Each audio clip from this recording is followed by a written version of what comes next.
How to remove team members on Skillshare. Hello friends, welcome to another tutorial. In this tutorial, you would learn how you can remove team members on Skillshare. So let's go ahead. The first step is for you to log in into your Skillshare account, just like I have done here.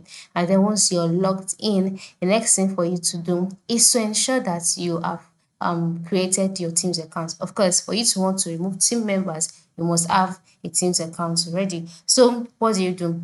Move to the top right corner where you can see options such as sections, classes, notification, and then your avatar icon. Just click on that. And then in the drop down menu that appears, ensure you select team. All right, for me, it is still showing team plans because I have not registered as a team. I've not registered a team or join a team. But for you, after clicking on team, you'll be brought to a page where you would see all the teams that you've joined and all the teams that you've created. You see it be displayed there. So once you can see this, the next step is for you to choose the team from which you want to remove members.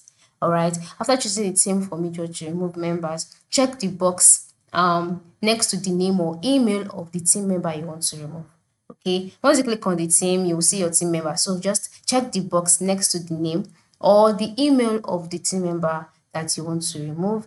Then you will see the remove members button. Ensure you click on that, and then just like that, that particular member will be removed.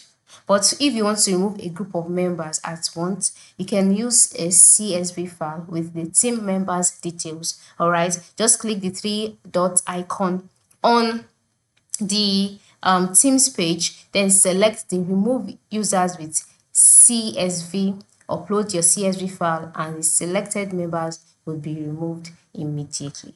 So that is it. It's very simple. Once you find your way to your Teams page, you are good to go. Thank you for watching and have a good day.